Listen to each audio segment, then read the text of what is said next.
Meantime, the scapegoating of the supermarket industry is about to continue.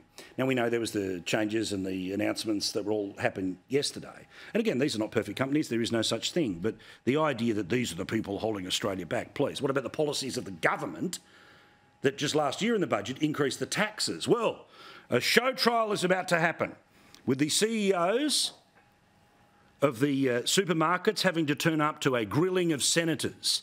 Now, you remember what this was like when it was Qantas that was the big bad and senators were, well, steaming up and waving their fingers till their wrists fell off.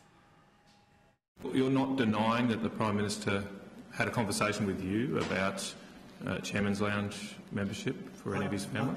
You are the most complained company in Australia. You deferred your 2020, 21 and 22 long-term bonus shares again. Are you going to do that this month? Or have you chosen to accept these shares? Don't you feel embarrassed? Because I tell you what, I'd feel embarrassed if I was you. Well, again, they are going to be there, and all of those senators who, some are our mates, some are not, but all of those senators who were there and waving their fingers about Qantas. Well, remember the Labor senators who were the ones that in particular were trying to scream at Alan Joyce.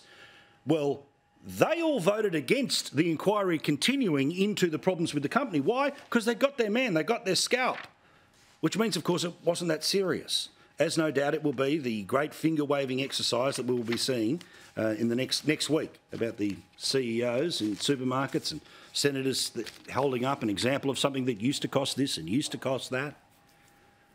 Anyway, stand by for all that in the media to follow on, and that, of course, be the great distraction, where the supermarket bosses become exactly like the former boss of the Reserve Bank, and they're the bad guys. The government does nothing in all of this. Now, the government's not the whole problem, but the government is part of the problem. Yet the government says everything is awesome, nothing to see here, we can't do anything to help your financial situation, including increasing, not decreasing, petrol taxes, which, of course, is what they did. They distracted with the whole fuel emissions standards, and the media went off on that, and then there was a great backflip, but the emission standards stay.